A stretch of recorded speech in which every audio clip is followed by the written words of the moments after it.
On this week's episode of Marketing O'Clock, Instagram gets all self-aware and you'll never believe what they're about to do. Oh, the placements we know. We may finally be getting some insight into where Performance Max ads are showing. And we've got more clarification on the Google Ads redundant keywords improvement. Bug improvement. All on today's show. Welcome, you are listening to Marketing O'Clock. Just stay tuned. Digital marketing news, but let's get specific. Digital ads, SEO and analytics, social media and more. Pretty much everything that'll make your website perform. With new shows every Friday. We give you the news with sass and puns and definitely hot takes. Thank you for tuning in. You know what time it is. It's officially Marketing O'Clock. Settle in, sit back, keep it locked. Hey there, I'm Christine Zernheld. AKA Shop. I'm Jessica Lee Budd, And I'm Greg Finn. and it is officially Marketing O'Clock. Here on January 13th, 2023. Hello, everyone. Thank you for joining us for another fabulous episode. We are joined by Greg Finn for the first time in the new year. Greg, how you feeling? I'm feeling good. I'm good to be back. I haven't seen you in person. We had a snowstorm, and then Bruno 19 got me. Finally, after all this time, I've not had it. I was finally introduced to Bruno 19. Thankfully, pretty mild case of it. But it happened New Year's weekend. I was supposed to have a family Christmas, got it canceled. And then I was supposed to have people come over for New Year's to my house, had to cancel that. And I'm sitting there with my kids. Obviously can't go anywhere, so I'm home for 5 days. And I must have kicked and watched 200 field goals be kicked because I got my son a field goal kicking thing for Christmas. And thank God I did, because I was just outside fielding field goal kicks. And that's all I was doing this whole time. So At least you're active. Yeah, it was That's not. great. I can't leave the yard. Yeah. So I'm sitting in the yard shagging field goals. What do they call it Wedding? in prison? Rec time? Shagging balls. What? That's like a term for like catching tables. Back me up. If you're out there and you're don't like shagging It balls, sounds like an Austin Powers. somebody's like, Yeah. hey, can you Between go shag Trojans balls? last week and shagging this week, I got BP going on. I need somebody to shag balls. Batting practice. Tables. I've never heard of shagging balls. Thank I thought you. you were talking about football. Yeah, but you're collecting. It's like you're not the one doing the action. You're making it so the person can kick or so that somebody can have batting practice. You're out there. I'm Shagging? Googling this. Don't Google shagging. It's Friday the 13th. Should we acknowledge that while he's Oh, that's your ruining his contribution search this week? history? All right. In baseball, shagging is the act of catching fly balls in the outfield outside the context of an actual baseball game. What are you doing in Wikipedia. the outfield if there's no game? Because you're helping people hit. You then get the balls and you bring them in and throw them into the pitcher. That's like when I accidentally hit Kristen Yotis with a softball and gave her a black eye in the 3rd grade, warming up. Were Hey, you a girl. softball player? Yeah, that was not long before I quit. Okay. Well, anyway, I'm back. It's great to see you. And then obviously before that we had the blizzard. So, and we had like a flurry at the end of the year of content. We had our Clockskers. Thanks for everybody for all the kind words on that. And then we went ahead and got, I know we talked about last time, but our top, just those rhymes were insane last week about wouldn't our go that top far. 50 PPCers. So, we hustled hard to do that. I was thinking too, like, what if we did top 50 SEOs? How funny would that be? It's just like Adam DeFrisco. All of feel Adam like- DeFrisco and Glenn Gabe. And that's a good segue to use this as a little opportunity to plug Agency Scoop is back. It's our agency's other podcast. You know, it's hosted by Jill Fetcher. And now Maggie Humphrey from our team is her co-host. So it's really fun. They're sitting down together. So it's not going to be as many guests anymore. It's like a new energy for the podcast. Love it. It's my go-to when I'm shagging balls. I can't say that anymore. And the new episode's about remote work, and it's kind of fun because like Jill likes to work in the office and Maggie works at home a lot, so it's cool to get both takes there. So definitely subscribe to Agency Scoop and be sure to check it out here. To be fair to them, though, Maggie has a cute dog and Jill hates dogs. What does that have to do with I anything? don't know, working from home. Oh. Like, her dog Oakley is pretty, like, who wouldn't want to work home for that? Anyway, listen to the episode for all the deets. Yeah. So anyway, that's what I listen to when I'm shagging balls. That should be our next T-shirt. That's our next T-shirt. Shagging balls. The Shag and Ball Z. I like that. It's a picture of Jess with like a baseball. Don't glove, No. balls? Because I'd have to be. You can't anime me though. I hate anime. Right? Well, That's we're what Dragon Ball animating Z. you. Is it Dragon Ball Z Shagging or Ball Dragon Z. Balls? Dragon Ball Z. Yeah, it's Dragon Balls. I will not be wearing this shirt. I'm busy. Sorry. What's the news, Jess? This just in, kids. Shopping is not one of Instagram's most used features. Weird. Is anyone surprised? It is the worst experience. That Instagram shop. I bought one thing from it. It was a Johnny Bananas Christmas themed T-shirt. One of the ugly sweaters. It's. It was Johnny Bananas from. Is that the sweater guy you've sent us before? Oh, no. I love him though. Okay. Yeah. I love him. This is an ugly sweater from one of the MTV Real World Road Rules Challenge Superstars, 7-time winner, Johnny Bananas. He put out a shirt that said bananas for Christmas. And I bought it. I wasn't familiar with Mr. Banana's work, so. Yeah, I'm You sure. can go it's get it if you want. It's upstairs. Very appealing sweater. And you've converted from Instagram and made purchases a lot, but it wasn't Instagram shopping. Yeah, they like send you off. Okay. And I do that a lot. But yeah, actual Instagram shopping, no. Who has time for that? It's supposed to save time. It doesn't. It it's doesn't. low-key harder because Yes. the Back button Shopify doesn't work. Shopify is actually trying to do this, and they have their shop platform. And when you purchase on Shopify, you get these shop points. I have like $39 of shop points, but trying to go through and buy something, like they haven't figured out the way to get sizes right. It's like such a cumbersome thing. They just put like a unit in, and you're like, here's a shirt. It's black.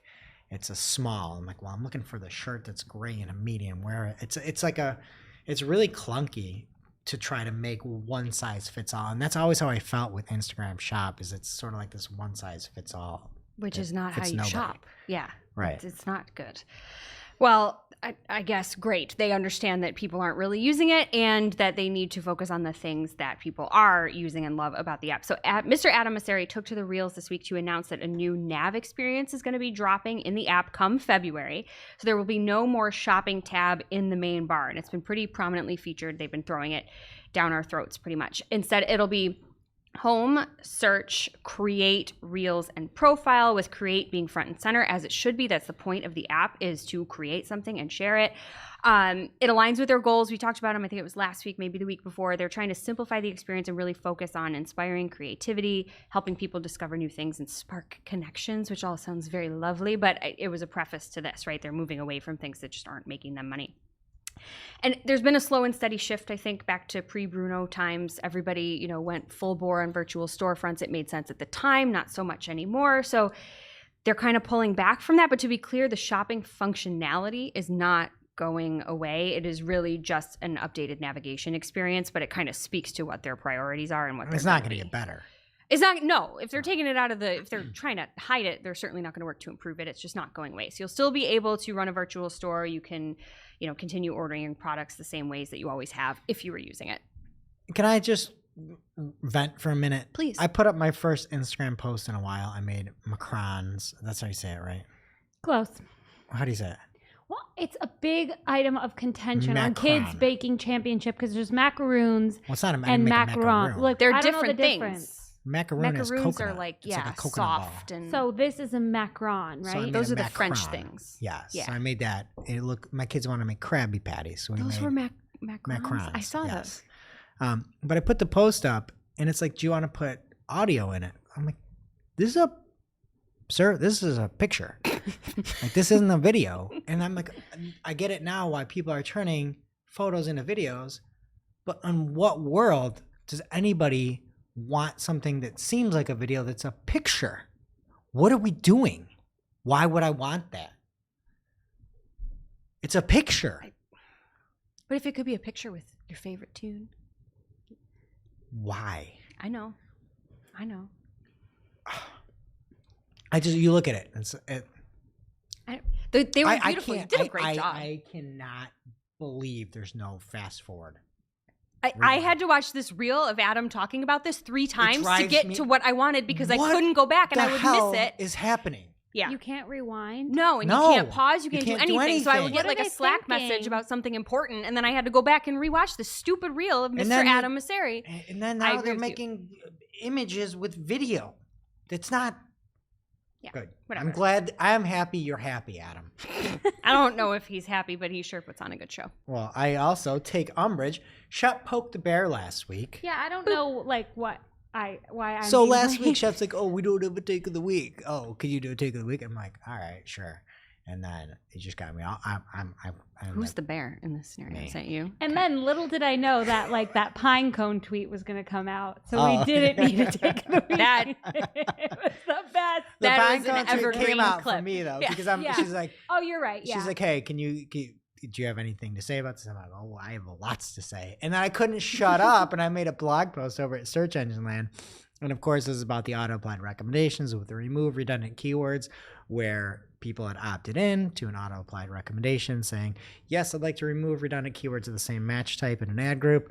And then Google, as of January 19th, is going to say that if you have opted in to remove redundant keywords on those match types, they're now saying, "Oh, well, it's going to remove the more stringent match type and leave the broad match type." So now it's going to cross match types. Obviously, my issue and everybody else here's issue is that you're changing the rules that somebody had opted into after you had opted into something. I think everybody under the sun says this is completely fine, but it should be a different recommendation that you opt into. And so then I went out and I put out a post on Search Engine Land saying it's time to reassess Google Ads recommendations. And so here's a little bit of follow-up here. And just for the record, this is coming from me, the 2022 Clocksker winner for the most pro-Google marketer of the year. So this really pained me to write, but I think it's fair. The most pro-Google, fact or fiction? Fact, but the nomination itself was loaded and kind of a joke. Was there voting? Yes. Okay. So Mike Ryan followed up on this, and this is a new development here. So just to see a little bit behind the curtain, he wrote one of those like notes app ones that pro athletes write when they really messed up. He couldn't fit it in a tweet, so he has a big old notes app there. And he says, "I'm just wondering how to avoid situations like this in the future. Our first exposure with this was a completely uncommunicated test, which then got explained as a bug with compensation potentially due, which then kicked off huge efforts on our side, got re-engaged, and finally it was clarified as a test." So he saw this happen. It was communicated to him that it was a bug. There might be compensation back. And then they said it's a test. He goes on to say, "It left a bad taste in everybody's mouth. Put it in the oven a few months, and hurrah, the feature is launched with a short corporate marketing blurb about benefits and not enough real information. Now rectified with a Twitter thread." And this was in response to Ginny, Google's PR person, essentially, now. And so goes on to talk about it a little bit more, but apparently you may have already seen this as a test. Ginny then went through and responded and did confirm this. She says, "Others noted, it's a very thoughtful response. I understand your point of view." There's more in there too, but I'm just recapping. "I understand your point of view. I'll try to address your note and share a bit of perspective from my role now. The test went through a couple of iterations and was in fact paused for a period early on due to implementation bug and other initial feedback before restarting with several modifications and running for several more months." If this is a test and you are changing what somebody opted into, you need to be very clear and communicate that. This is almost worse, that they're doing all this recommendation testing before they launch it. Is it not me that's like, I get it. You're saying you got 14 days and we're changing it. I don't agree with that. I think it's a dangerous precedent to do. I don't think you should be able to change what people opt into. But this is almost worse. Yeah. Because they were just doing it. To say, "Oh, we did a test. We didn't tell you about it. We changed all these rules. We didn't even give you 14 days. We just did it to your account." And the reps are so confused. They're like, there might be compensation due because this bug is glitching out so much. This is worse. Am I wrong? No, No, at least I didn't even think of it last that week way. we were like, oh, people could miss the email. Right. But if this was just happening and you're not diligent looking in your accounts, you wouldn't notice that those were gone. If someone is saying, Google Ads, you can do something on my behalf and make a change, I'm opting into this. You cannot change the fine print there. But then it's not even that. It's saying I'm doing it without telling you that I'm remodifying. Like, you're doing this. Yeah. Test or not, it's happening to the Yeah. account. And everybody's like, what is going on? And so then Ginny went on to say, one modification was to exclude from the test advertisers who had enrolled in before the experiment began. In other words, accounts enrolled in auto-applied recommendations at the start of the experiment weren't impacted and the rec was unchanged. We run many experiments across Google Ads products, on average 50 plus at the same time, and do not alert advertisers that would bias results and overwhelm people with communications. That's scary. That is scary. What's happening right now to our accounts, you guys? Just don't opt into anything. I should I write another post about this? Like, what is happening? It is worse. This makes it worse. Do you agree? I had an ad audiences for reporting and I turned it off because it was supposed to be like just it observes them so you can see. Didn't sound scary. They can do whatever they want. Last week I thought you got an email. Now they're testing things without emailing people. They don't want to overwhelm you with communication or bias their results. That is the best spin so far in 2023. It's great spin. Not buying it. It's good spin. Next up in the news, Mike Ryan and the team at Smarter E-commerce have done something really incredible yet again. They are giving us more insight into placements in PMAX. So as you probably know, PMAX reporting is basically useless, and the placement reporting is definitely not an exception. You can try to be sneaky and add a segment to see places in your reporting, and everything is just going to come in as cross-network, and you don't get any information about where your ads are running. And Mike Ryan starts this post on LinkedIn, which we will have a link to in the show notes, Discord, all the places. You can join us at community.marketingoclock.com. He's really eloquently talking about why this is a problem, and everyone should definitely check out the post. But, you know, just my less eloquent version is this is really annoying because, first of all, people don't know what they're buying. You don't know if these are running on YouTube. You don't know if they're running in search. You don't know if they're running in display. So, like, that in and of itself is problematic. Then you don't know what's working. So you could have a YouTube placement that's working really well and converting and is relevant to whatever your business is, and you would never get that insight to, like, improve your campaign or use it in other campaigns. And then you just don't know how you can improve anything or use this in your account. So they looked at 500 accounts advertising using PMAX and benchmarked the share of impressions per placement type. And they have a breakdown of a hypothetical average PMAX campaign. And according to their data, it says 53% of impressions are for web display, 16% is on apps, and 31% is Google owned. So that's kind of a big bucket too, because it could be YouTube or Google search. Mm-hmm. But I feel like this is a lot more insight than we ever had in the past. At least we have an average. Yeah, and this is great if your client comes to you or your boss if you're in-house and is like, all right, for these PMAX campaigns, I'm willing to try it. What's it going to look like? These numbers are great. We have something to work with here. And then I think the other big thing is that a lot of folks really have looked at this like, hey, this is, really going to take over shopping or traditional shopping. And when you look at this and you see that 31% are on Google owned and operated sites, like search is one of those, YouTube, Gmail, things like that. You know, that's far lower than you would think, knowing that there's 69% that's apps and web display. Like, that's a huge number. Yeah. And the missing piece of this is we don't know what it's targeting. Like, I bet the web display and apps that are working are probably a lot of remarketing. Right. We would have no idea. And unfortunately, Mike and the fine folks over at Smarter E-commerce, they haven't figured a way out to find out where the ads are showing, as you talked about. That's always like, that's the one thing that it would be so great, because as marketers, we can then take that and get more of it. Mm-hmm. But at least we have something, I guess, from Mike. So there's that. Yeah, it's better than nothing. Thanks, Mike. Now it's time for this week's Take of the Week.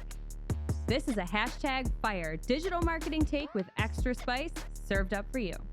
We simply deliver the take for your consumption. We give no opinions, we don't influence, You make the call. This week's Take of the Week comes from Daniel Parscale at Daniel Parscale on Twitter. And this is a little bit of an ode to PPC Greg, who thought about this initially. And Daniel says, when I select this, Google Ads should really stop showing the recommendation to me. And it's when he's dismissing a recommendation and it says, tell us why. Optional, right? So you're going through, you're telling him why, you're helping out, and you say, this is not relevant for my business. And that's the radio box selected. Daniel goes on to say, every week now, I have to go in and redismiss the same recommendations so that I won't get yet another reminder from my rep about how my Opta score is trending. What a waste of time. I do this for all of our accounts. I found there's a way you can do it a little easier than others. Thanks, PPC Greg. Appreciate that. Secret sauce. Yes. Why would they show this again ever? If you click the box, this is not relevant for my business. Why don't you, Google, just get rid of that box? Yeah, they're not listening. You should never surface this recommendation again. If it's not relevant for my business today, it's not going to be next week. Right. It's not, I will do it late. Like, I get it. I will do it later. Cool. Give me that reminder again. It just shows you that this is a money grab. These recommendations are a money grab. Optimization score is trying to shake every nickel out of your pocket. There's no dismiss all. There's apply all. Or there's no, never show me this again. That'd be nice. What is Why it? don't This you isn't give that relevant an for my option? business. That's them just trying to make you feel good. But you would think they would just get rid of it if they're, because The now they fact don't look good. you have to go in and I just got alerts today. Your optimization score drops on optimization. I can go in. This is not relevant for my business. And then next week, this is not relevant for my business. You're wasting people's time. You on that Twitter account, the Google Small Business that pretends you like small business. Why don't you just take a little bit of pain away from people who are dismissing this nonstop? It's not relevant for the business. It's not going to be. Now it's time for this week's ICYMI. ICYMI people. This is something you just might not have seen. Maybe something that you overlooked, but you shouldn't have. ICYMI people, this is a tip from Fraser Andrews at PPC_Fraser. He says, PSA, if you're running DSAs, targeting groups of URLs with URL_equals and have a client with a history of making site amends without consulting you, please change to URL_contains and pop landing page checks onto your weekly auditing list. That is a great little workaround. So hopefully if they are making changes, they're not too drastic and the contains will capture whatever you need. Thank you, Fraser. Before we get into our lightning round, we wanted to remind you that if you're looking for more SEO news and insights, you should definitely be checking out Wix's SERPs Up podcast, hosted by Crystal Carter and Morty Overseen, 2 Clocksker nominees / winners here for 2022. This week, they released their 20th episode, which really is a big milestone. Like, we know how much work it is to put these shows out every week, and I think it just goes to show that they're committed to this. They're going to be putting out quality content for weeks and weeks and years to come, you know. So it's a good time to subscribe and catch some great SEO insights here in 2023.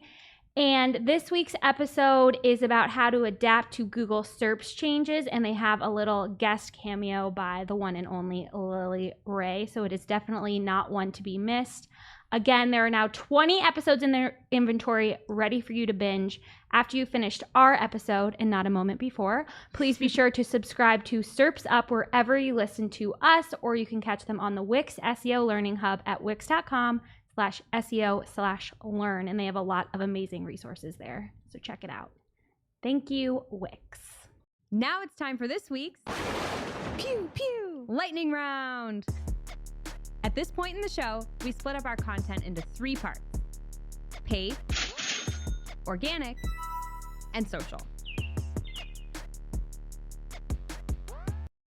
Getting into our lightning round here, first up in paid, we have some news that will make you smile, I hope. Local university is reporting that dental is now available for local service ads. I thought it was just going to be really LSAs good in news. Google Ads. No. Got it.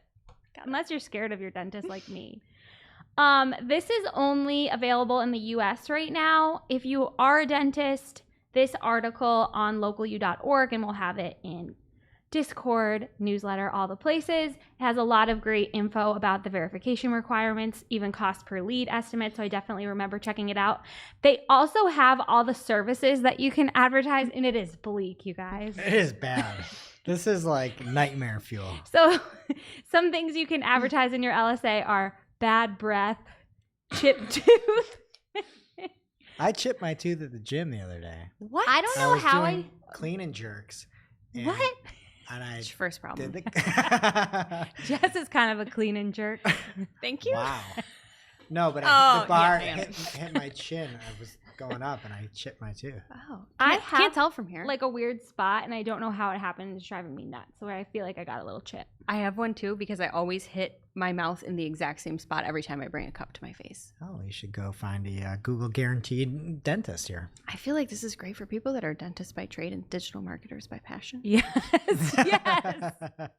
Digital information world. You're not supposed to say that. Also, gum bleeding, tooth infection. I just don't want anything to do with these, but I'm happy for the dentists. Next paper, David Kyle at David Kyle tweeted, if you are running shopping only, he's using quotes, Performance Max campaigns, you may want to check again. Just discovered Google added its own terrible automatic titles and descriptions and has been serving them as search. All auto-apply settings were deactivated. That is scary. So if you have PMAX running for anything, just like, you never know what you're going to get. So buckle up. But that was supposed to be like the smart shopping workaround. Yeah. Where you put it in, as long as you put absolutely nothing in your assets, it should just pull the feed in. But now it's just making it up. If David is right here, that's scary stuff. Filling in the gaps. Yeah. More scary stuff. Julie Bacchini, I feel like she is always reinvigorated at the start of the new year. Like, I don't know if she like goes on some trip and comes back and she's just mad again. But like, I remember last That's what year, vacations do for most last folks. year, like Salt J originated in January. I It's think. true. So she's back at it, everybody, from her Neptune Moon account. I think she's just like refreshed and is like just not happy. She's not having it. Yeah. I don't blame her. Oh, wait. I'm just realizing this originated on December 15th, my birthday, the year of our Lord 2022. So I guess this is the end of the year. Sorry, Julie. Anyway, here's a tweet. Well, this is some bull heck. At Google Ads, I literally cannot have more than 3 RSAs in an ad group, even if some are paused. Editor will not upload the new versions I made of 2 existing RSAs for each ad group. Hashtag PPC chat. So there was a lot of back and forth going on in the replies to this, and Ginny was chiming in from her @ads liaison account saying she looked into it, they couldn't replicate it, and a bunch of people were saying, Ginny, it's happening to me too. So it seems like a big problem. Ginny responded again this week and said, hi all, looping back here. 1, to confirm, you can have multiple paused ads in an ad group. The limit is on 3 enabled RSAs. 2, we found a bug when editing ads in a draft or experiment campaign. A fix is in progress, but in the meantime, a workaround is to pause an ad, edit, and re-enable. We're taking all of our resources trying to figure out how to mess with your auto-applied recommendations you opted into and change all that and things that actually matter. Who cares? You know, we got to work around. Just find your ad, pause the ad, edit the ad, re-enable the ad, dummy. When it's so, you know how many ads some people have? It's hard to find that. So stupid. Yeah. Hate it. Also, give us more ads. Yeah, why? That'd do be you only nice. have, like, what's the point of that? What are they gaining from They that? don't want you to Shut- test what things. is They the don't point want you of to do one anything? all pin. They don't want you to do one no pin. They don't want you to do one with some pins and do another one with different pins. They don't want you to test anything. They don't want you to have any control. They want it to be up to the machine learning and the AI, and everything can be peachy keen. But at the same time, they can't even get their ads to work right. So And they can only work with 3 at a time. So really trust that. From Search Engine Land, Microsoft and BigCommerce are teaming up on a new marketplace, ads, and listings product. So this new partnership is called Microsoft Ads and Listings in the BigCommerce Marketplace. Aptly named. The new collaboration enables BigCommerce merchants in the US, UK, Australia, and New Zealand to directly integrate their stores and reach Microsoft advertising audience of more than 1 billion people. And then it says how it works. Big commerce merchants can synchronize product catalogs directly to Microsoft Merchant Center. They can then create shopping campaigns to promote product catalogs and track campaign performance without leaving the big commerce control panel. So I'm not a big commerce person. Don't take my word for it, but it sounds like this would be a pretty big opportunity for them, and let us know how it works for everyone. You small commerce? I'm not any kind of commerce. Meta has an update on their ads fairness efforts. So they are working with the Department of Justice to develop new technology that distributes credit, employment, and housing ads in a more equitable way. This is really, really technical. It's part of their settlement with the DOJ, but essentially it ensures that the audience of people who actually see an ad more closely resembles the audience that is eligible to see that ad, to try to make sure that everything is equitable and you still can't target based on zip code, demographics, anything like that. So there's a nice video explaining how it works if this applies to you. Again, it's very, very technical and I wouldn't want to mess it up. So we'll have it in Discord and the newsletter. And more news from Ginny Marvin from her @AdsLiaison Twitter account. She has more PMAX updates for us about trying to figure out how it works, and none of it ever makes any sense.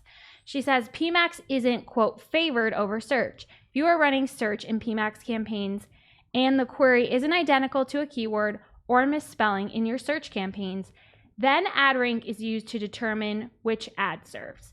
And a lot of advertisers who are running PMAX and other campaigns would disagree, Ginny, but that's the official word from Google. To be fair, what she wrote here is incorrect. This is not accurate. PMAX, she says PMAX isn't favored over search, and favored is in quotes. If you're running search and PMAX campaigns and a query is identical and eligible, which is what she's missing. Right? Oh, yeah. Right. But you have to be eligible. And that's where the problem comes so in. keyword can't be like where PMAX is this all-in-one. It might not be favored, call it preferred, call it whatever you want. It can do whatever it wants to do. Nobody knows how it works. And it can say, I'm now going to make this eligible because I'm PMAX, and it has to be eligible because it's the preferred ad type.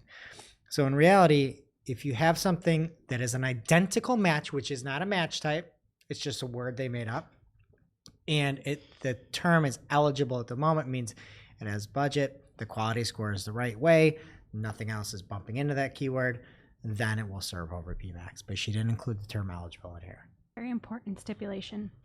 Next up from Rachel @PPC Rachel.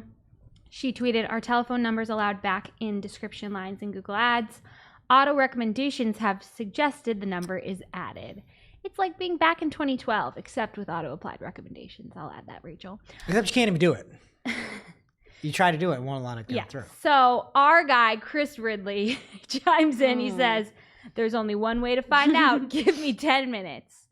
I just tried adding a UK telephone number to pre-existing ads and got this warning when I tried to save it. This suggests that it's not allowed or it has recently been made allowed, but Google's automated flagging system hasn't been updated. And then Davis Baker replied from his @DavisBaker account and said, pinged our rep about this a few months ago. She said that it was an error and shouldn't have been recommended, but I like the idea Chris Ridley has to see what happens if you try it.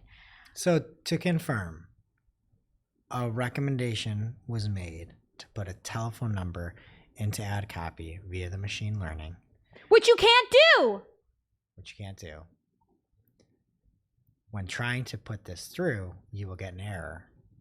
But we all should just trust Performance Max, and we all should just trust everything that happens because their machine learning AI is so smart, as we clearly know.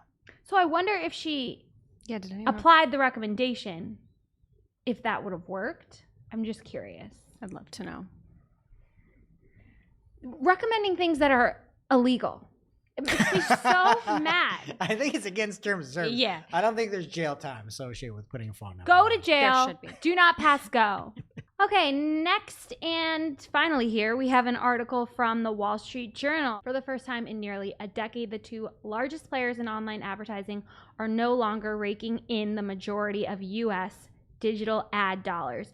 Google and Meta accounted for a combined 48.4% of U.S. digital ad spend in 2022, according to estimates from research from Insider Intelligence.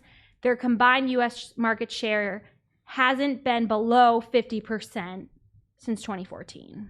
Wow. And the article has like this big thing about TikTok and streaming in the headline, but really there's this like big other segment that's taking up a lot of it, and then TikTok is like a tiny little sliver, and Amazon is much bigger.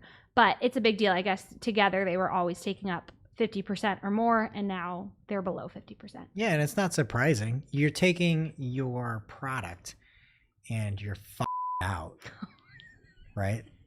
Like, you're making your product worse on purpose. People are going to go to something that's better. Seems logical. You know, there's no innovation happening anymore. There's nothing. Everything is. I had another thing. I'll save it for a take of the week next week. The relationship between Google and advertisers is like a combative one now. Mm-hmm. It's not cooperative. Yeah. Like all any of these companies has to do is be cooperative and try. Google hates their advertisers. They have disdain towards people giving them money. There's pure vitriol and hatred towards the people that are funding their paychecks. Why do you think it's going to go up? No, it's going to go down next year. It's going to go down. You have better news for us in organic, Greg? Yeah, I do. If you are one of those Google Analytics 4 nerds, there are now 12 new dimensions and metrics that you can play around with. So it is in the Explorations tab and the Data API. Good luck getting that one to Looker and having any kind of calls on that.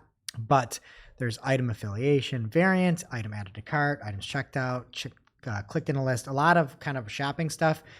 It's over on Search Engine Land. Nicole Farley has a good write-up over there. And then there's some new naming conventions. It's kind of minor stuff, but things like add to carts is now, it's got spaces in there. So if you're using anything and it's like calling that, I don't think there's going to be any issues at all, but it's just some different names on some of those items. So check it out, Search Engine Land. It's got you covered there. From Barry Schwartz over on Search Engine Roundtable, there is a new research paper that says SEO practices tend to be very low quality. No duh, right? Like, isn't that that's like the whole thing. That's why SEOs get a bad rap, is because, and I'll read right from the article. It says attempts at search engine optimization. Documents that attempt to perform SEO tend to be flagged as very low quality. This is intuitive since these texts tend to simply string a series of keywords together and therefore incoherent. Furthermore, we found a moderate number of product pages and professional profiles that also attempt to perform some form of SEO. Whatever, they're saying it's not high quality. I'd say for the most part, people that are only focused on SEO, aren't focused on content, aren't focused on the user experience and the best possible outcome and content and everything. A lot of low quality SEOs don't look at that stuff. So, not news to me here. Maybe it's news to you. Okay, Microsoft is talking about investing $10 billion to be a 49%. The numbers are a little weird. There's like some caps and get their money back, and then there's like a revenue cap. But $10 billion to be a 49% owner of ChatGPT, or the OpenAI product ChatGPT. I wonder if ChatGPT wrote the terms and conditions. That'd be awesome. Better read this. So it apparently, like we've seen it before with U.com last week, we've got another news article coming up about AI-powered search. This would be a pretty, I'd say, valuable thing. Microsoft has already put $1 billion into OpenAI for ChatGPT, so this would just be moving the needle even more. And obviously, you know, if you've been on Twitter or social media at all, it's all ChatGPT all the time now. So we'll have to hear more. It's not finalized, but it seems like it is pretty close. All right, and from Neva, Neva AI is here, according to the founder of Neva. It is powered by AI and LLMs, or large language models, and Neva's independent search stack to search in an authentic, believable way. Neva is a search engine. It's got different layers that you can, or I guess just different what you can opt into. You can pay to have a professional. It's free if you want it to be free with ads. And you can hop in, you set up an account, and then you can start seeing the Neva AI rolling out. The one thing that was a little bit wonky with Neva AI is it doesn't happen for every query. It only happens for some. It says Neva AI beta. It kind of types it out like it's on a typewriter if you actually do that search here. And it seems to be okay. Like you can see where it's going. It's still not like the best yet. And I think the hard thing is going to be using AI and getting some of the information that's like super real-time stuff right. Because you can only go out and index so much stuff and have it be fresh. And a good example of this was I had asked Neva AI, who's the best bet to win the Super Bowl? And they said the best bet to win the Super Bowl is the Buffalo Bills, shout out tables, with a plus 420 odds. They are currently the favorites to win the Vince Lombardi Trophy come next February. Actually, this February. But isn't the best bet like a long shot where you could win a lot of Maybe. money? But then they go on to say other teams with good odds to win the Super Bowl are the Kansas City Chiefs, plus 500. They're actually the favorites right now. They're plus 350. Then they said the Dallas Cowboys plus 2,800. They're actually half that. They're 1,200. And then they said the Los Angeles Rams at plus 1,100. The Rams have been eliminated from the playoffs. Oh. So I wouldn't take that bet. I don't think you can take that bet. But you can see some of the real-time stuff. It's still not the best at, obviously. And I know that ChatGPT had stopped. I believe it was like a 2-year period that it only went back to. So you couldn't use it for like real-time stuff, like on purpose. They didn't want that to happen. And to me, that's where it would be the most powerful from a search engine standpoint, is if you can get the freshest results. And obviously that's going to be troublesome, at least with ChatGPT, if they don't bring in the rest of that, the rest of the content from like more recent times.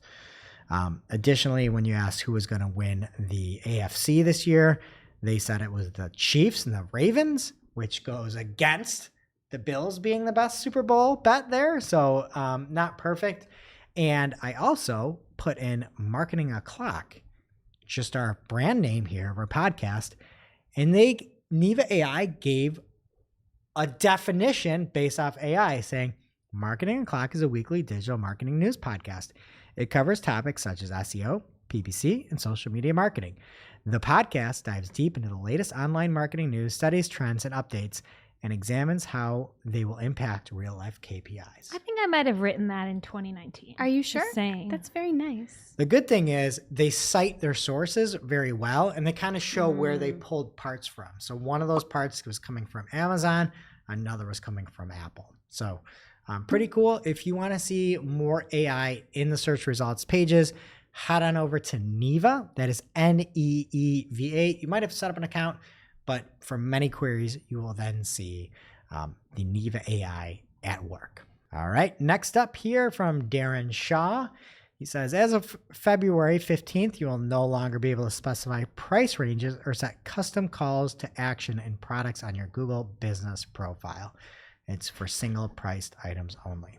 So, Jess, What can you do with a Google business profile? Absolutely nothing. Wait, I thought you were a big fan of business profile. I am a big fan of the idea. But you're In a small practice, business owner. it sucks. It absolutely sucks. Everything about it sucks. You can't use it. You can't navigate it. You have to search your business in order to manage your business. Are we going to talk about your strongly worded email ever on the show? I was going to talk about something positive in the Working Hard, Hardly Working this week, but I think I'll go with that. So we'll save it. Okay. All right. I have a stay gripe. tuned, I have a folks. very strong gripe. Okay, YouTube is going to start sharing ad money with Shorts creators on February 1st.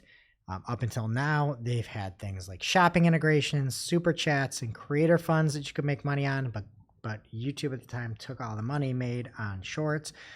There's new terms that you can accept, and as of February, you'll be able to split the monetization. So that is similar to what TikTok is doing, and if you do make Shorts on YouTube, hopefully you'll get a couple more bucks in your pocket. ChatGPT has a professional access waitlist. If you want to use ChatGPT for your business, you will be able to get always available uptime, fast responses, no throttling, and then as many messages as you need. So there's a form, a Google Doc, if you're looking to get into that. At Big Rob Energy on Twitter, a gamer bro, had a tweet out there saying there's a new feature on YouTube that could be massive, all caps, for all streamers that upload YouTube Shorts. TLDR, if you are going live on your channel and somebody views a short, they can see that you can go live and you can click on the profile and get to your live feed. So I guess it's massive, according to Big Rob Energy, who likes Post Malone, the NFL, and breakfast burritos. I like breakfast too. burritos. Yeah, they're good. Not like- any of those other things. What do you like better though? The like a tortilla, like what am I thinking of? A burrito, or just like, am I thinking fajita? No, not fajita. Tortilla. Breakfast burrito? A quesadilla? Quesadilla. Breakfast quesadilla or burrito? I didn't know a breakfast quesadilla was a thing. No. Give me an omelet with black beans. I love a good breakfast burrito. You can put rice in them, Just Bud. They're so good. No, I like a breakfast Guess you could, quesadilla. yeah. You can dip it in a little sour cream, a little salsa. It's great. My daughter's bilingual, and she often requests quesadillas, but Your daughter's too. don't get it twisted. She just wants a tortilla cold from the fridge with some sprinkled cheese sprinkled on top, not heated up. Mr. Tortilla? or Sounds just like regular Greg's tortilla? lunch every day. That's what I He eat every eats day. it though. No, but you heat it up in the toaster oven. OneCarb.com. You heat this up, she gets mad. She wants to play with the cheese. Oh. Don't we all? Okay, and if you are looking for some information on podcasts, there is a post over on loganbryant.com where he has firsthand scoops from 15 hosts of 2023's top SEO podcasts, one of which is Marketing O'Clock. So if you want to know why we got started, some of our favorite episodes, things like that, you can get that and from 14 other podcast hosts.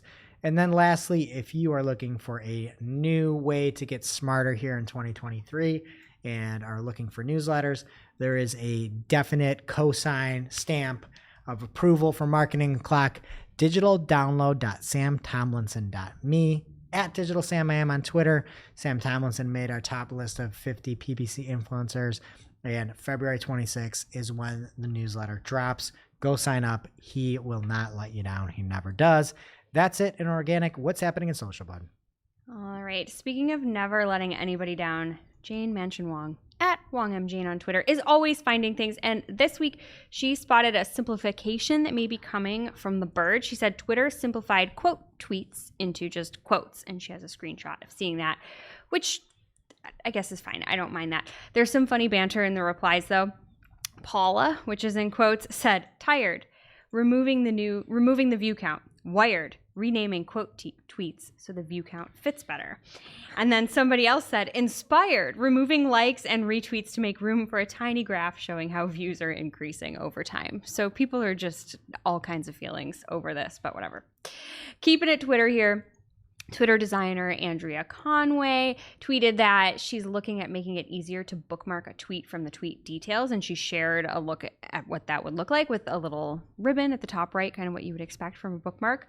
But I will note that in her mock-up, there's retweets, likes, and quote retweets. So not quote tweets and not quotes, but quote retweets. So it's a whole third other option that I don't know if Jane is aware of this, but again, whatever, all over the place, not important stuff. From The Hollywood Reporter, TikTok is set to license IMDb data for feature targeting and film and TV content. I think that should probably say tagging. Users will be able to tag a specific work and have access to a dedicated in-app page with relevant information about the feature, such as title, cast, crew, release date, runtime, and more. This is coming to the US and the UK first. The link will also include other videos that are tagged with the same movie or show, so it helps with discovery. That's cool. There's something else, though. Creators will be able to link to their favorite shows and movies, even if they're not like using it in one of their videos, from their profiles. And it could direct interested followers to those respective works' IMDb pages in the app. So it's a great way to gather user data, if you ask me. Speaking of user data, though, and the drama associated with it, from Reuters, TikTok is freezing consultant hiring for U.S. security deal as opposition mounts. And it says here that this program involves hiring a third-party monitor, source code inspector, and 3 auditors that would be paid for by TikTok but report to U.S. government officials. But that program seems to be on pause. Consultants that were up for consideration for the job have been told that the hiring process is on hold and that by the end of this month, being January, that they would be told whether or not they're going to restart it. So who knows? Back to Twitter, fans of virtual gifts should rejoice. They are apparently testing these as a new way for creators to monetize on the platform. It's essentially a bunch of different emoji awards that users can purchase for various amounts, and then the gift recipient can convert it to cash. Jane Mansion Wong, of course, has a list of these. They consist of things like mind blown, helpful, hilarious, a bunch of others. Fine, whatever, help people make money. I don't like how these look, though. They're like 3D. They They've don't always match. been that way. I hate it. Miss Cheesy. Dutchie gets a lot of flowers, What? and they look really weird. You know, she makes the tumblers. The resin tumbler. She doesn't wear a mask. We've covered this. Oh, I don't remember any of that. I don't. The skull guy is kind of cute, I guess, but I just don't like the way these look. They almost look like fake, which I know they are fake, but you know what I mean? They just don't match the flat interface of Twitter. I don't love it. Last but not least, a tweet from Twitter support. They said, see the tweets you want to see starting today, which on that day was January 10th.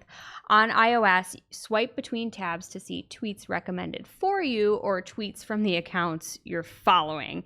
The For You and Following tabs replace Home and Latest and will be pinned to the top of your timeline so you can easily switch between these. So hooray for everyone. Rejoice. Now it's time for this week's WTH. Misguided. I hated all of that. Like, who does that? Just get rid of it. I'm over Where it. we rant, rave, and roll our eyes about a trending digital marketing topic. What are we coming to? Honestly, see what had us asking T.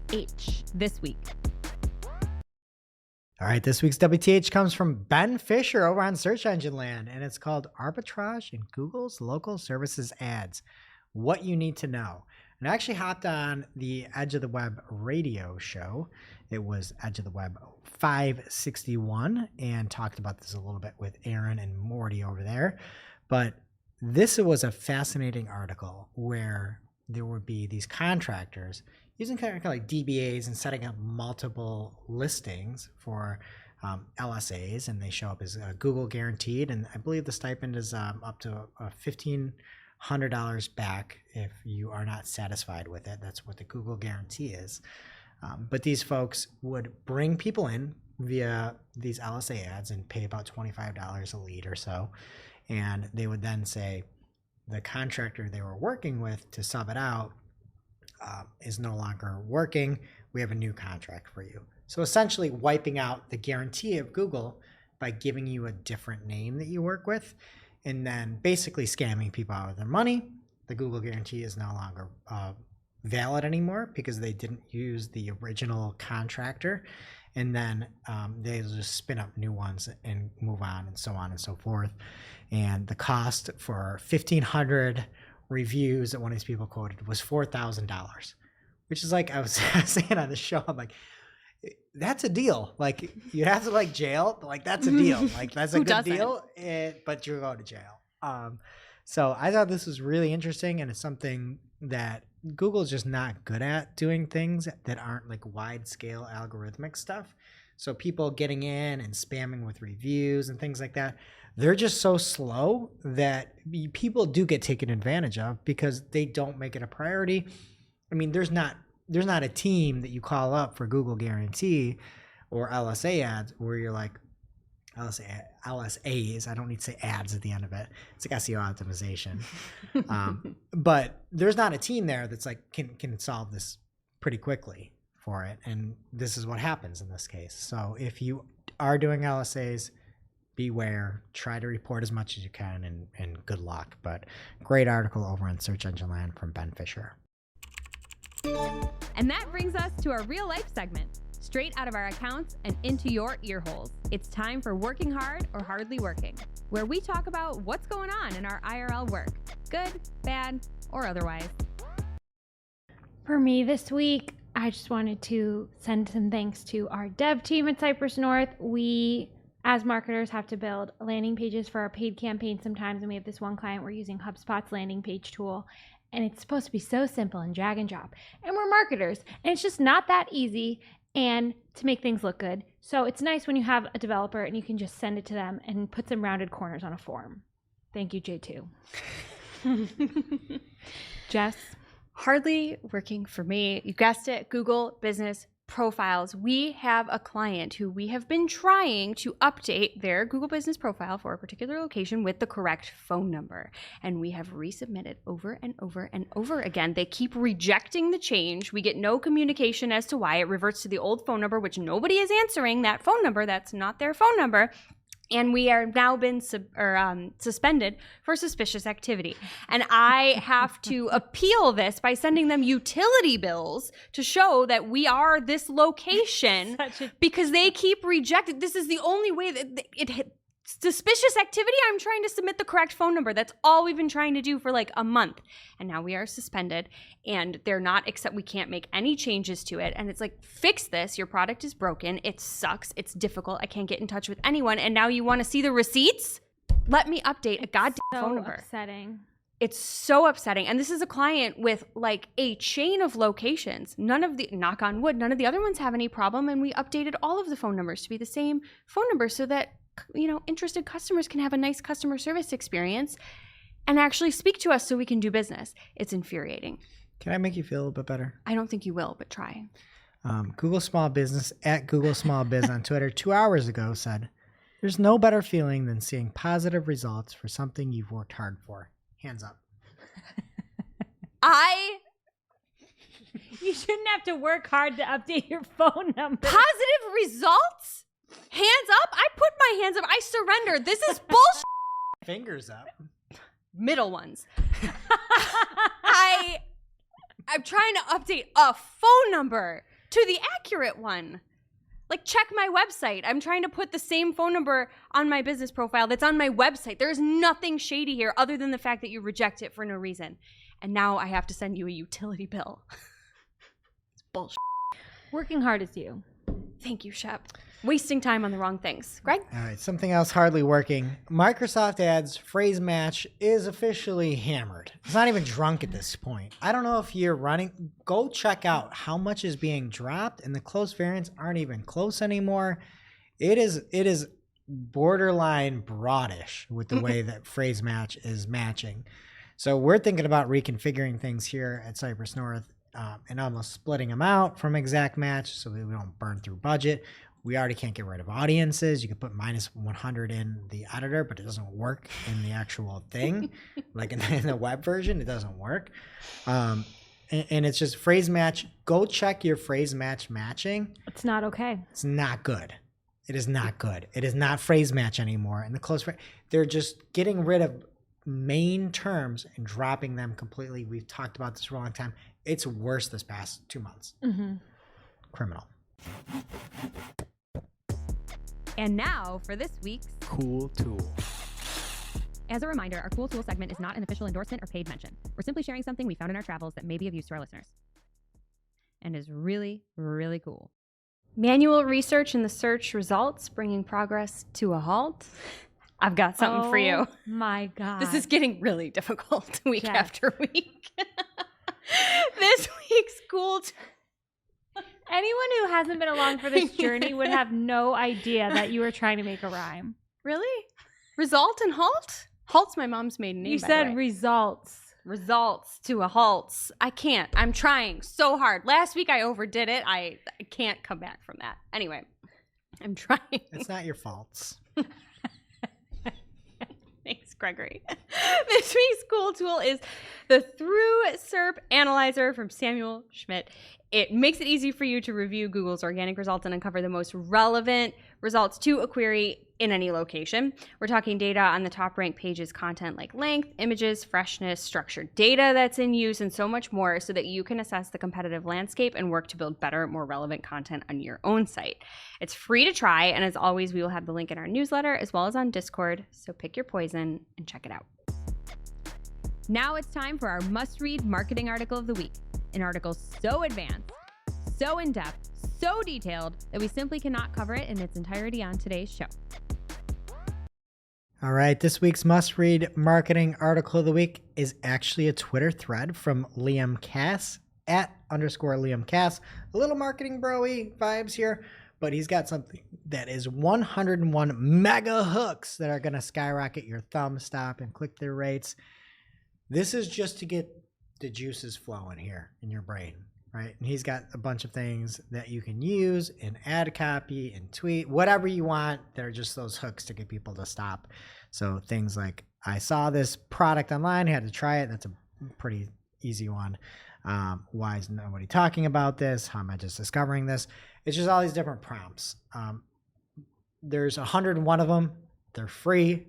A lot of times you just need something to get you started, and Liam has 101 of them. So go check it out, community.marketingclock.com, or go give Liam a follow @_Liam Cass on Twitter. Thank you, Liam. And now onto our playlist of curated songs to work to. You can head over to playlist.marketingaclock.com to listen to Marketing a Playlist. Jessica Budd, what will you be adding this week? An oldie but a goodie, Hysteria by Muse. I was really enjoying Dolly Parton radio this week on Spotify recommendation. So from that playlist, I was listening to Who's Sorry Now by Connie Francis. Greg's Speaking going to of love it. Who's sorry now? It is not anybody that's bet with Greg this year, because it's officially over. I ended 56% on the year. All my bets documented it. Got them all. Next year, I think we'll probably do like a bet along, see if anybody can beat me. Maybe have some charity elements to it.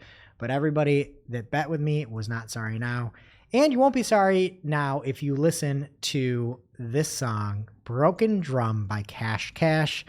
There's a saxophone in there that is just life. That's all you Every need to once say. in a while, you pull in a hot sax. Sometimes you need a hot sax in your life. And this is the saxiest sax just Okay. going out there, right? just Are you ruined shagging it. the hot sax? Yeah, if you need it, sometimes you just need that little pick-me-up. And this is some shagging sax that you got in the song. Are you guys done? Sorry.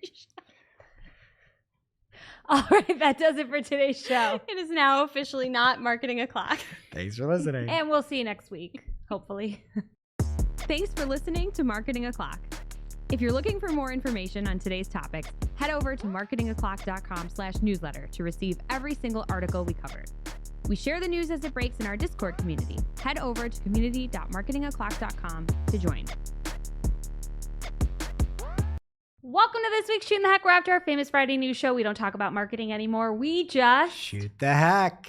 Greg has physical paper, and we know nothing of what we're doing today. Yes, it is my first show of 2023, as everybody knows. You already heard about all that. And I want to see how the people at home and how all of you were paying attention in 2022. So I have 2022 trivia for you all. You will ring in by saying your name. I will then call on you. If you speak out of turn, you lose a point. Okay? And Tables is playing? And Tables is playing. Yep. Okay.